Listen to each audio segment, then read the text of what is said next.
So we're talking about The Fault in Our Stars, Chapter 5. And I'm Carl. I teach high school history in California. And I'm Delia. I teach 5th grade all subjects in Michigan.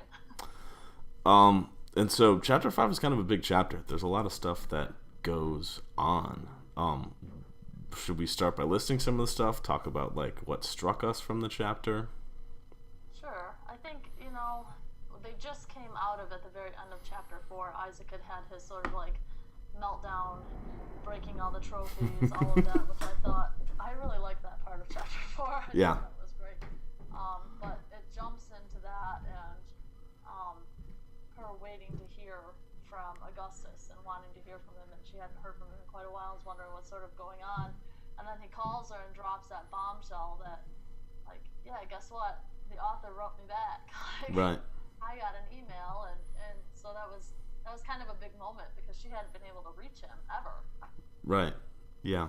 Well, there's a lot of big moments. I mean, that's the thing about the chapters. Like, I had read the first 4 chapters, I think, last weekend and was just kind of waiting. I didn't want to read Chapter 5 until right before I did it. So I read it this morning, and, like, there's we hear from the author and from Augustus, then she hears from the author, or she emails the author and hears back, and then there's the whole, like, what's his name? Isaac ends up losing his eye, and there are a couple other big events. It's just, like, there's a lot going on in that chapter.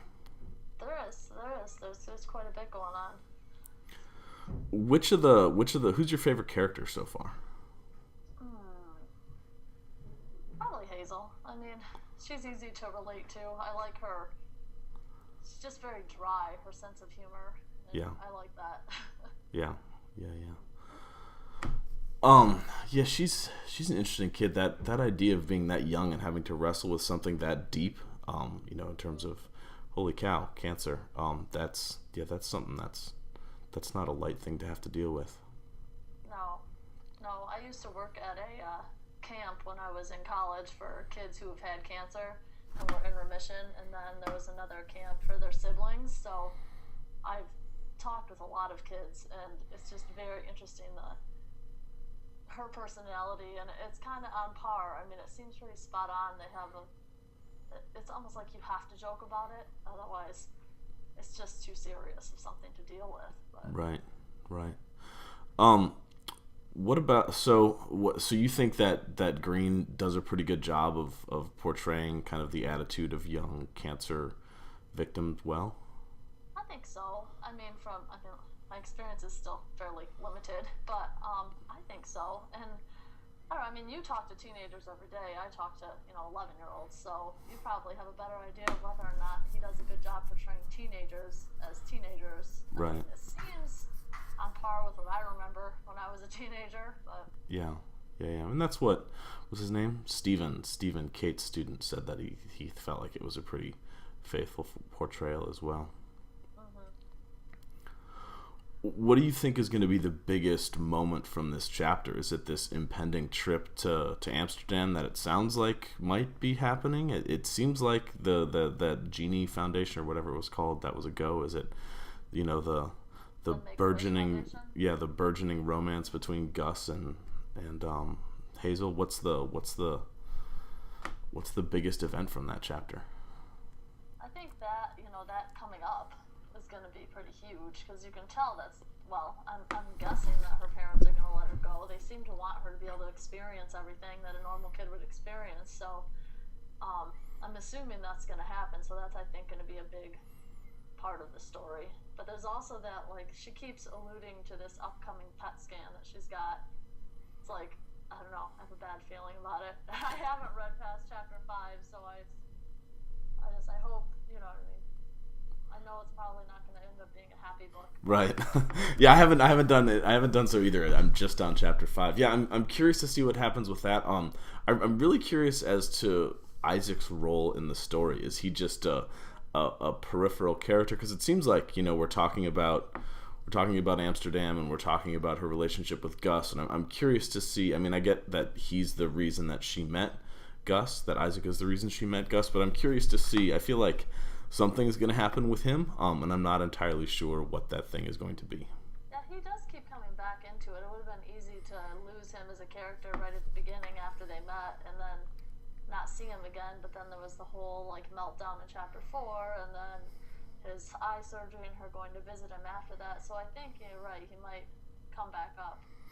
Yeah, I think he's an interesting character. definitely.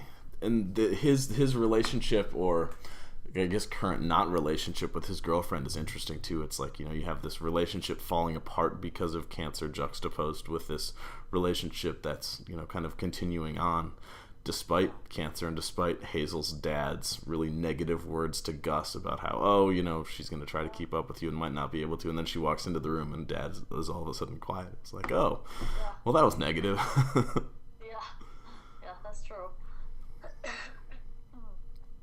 I thought their whole discussion about the Make-A-Wish was funny to me, like reading through it, because I remember listening to like campers talk, what was your wish? What was your wish? And so they're talking to each other about what theirs were. And there were quite a few Disney trips in there that I heard when I was working at camp, but it was just funny the way, I don't remember exactly how he said it, but he was, please tell me I don't have a crush on someone who made a wish before he Disney. Yeah.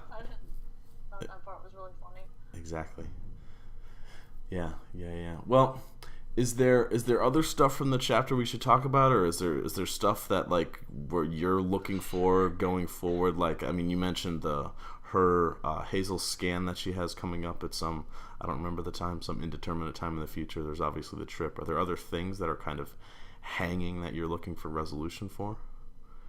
My fear is that the book is going to end, and it is like taking all my willpower not to look at the last page, but I am so afraid that it is going to end with like mid-sentence like her book. I do not want that to happen, and I'm so tempted to open my book, but I'm not going to. Right. So that is my fear. Like this whole, ever since I saw that that's how that book ended, I'm just like, oh my gosh. And it's going to be awful. I'm going to hate that ending. Right, and I'm going to be angry at John Green and for Cheryl and Andrew for getting me to read this book that doesn't have an ending. There's your warning, Morris. I think, there's the big part back and forth between Peter Van Houten and his letters back and forth, and how it was just funny to see the way he wrote, like, I can't answer your questions because I said I'm not going to write a sequel, and that would be like the sequel if I answered what your questions. Right. I look forward to them connecting with him and seeing their relationship between him and the kids. Yeah, he seems like a very wordy gentleman. I'm curious to see how he gets portrayed. I'm making the assumption that he will meet Gus and Hazel at some point. That's gonna be interesting. Mm-hmm. Well, any other things that we should include before we call it a wrap? I don't think so. I mean, I think that's kind of that's all the main points from the chapter. Yeah. So. All right. Sounds good. Well, thanks. Are you gonna put it all together? Yeah, I'll harass Cheryl and Andrew about where I get that cover slide, and we'll go from there. All right. Cool. All right. Thank you. Thank you. All right. See ya. Yep. Bye.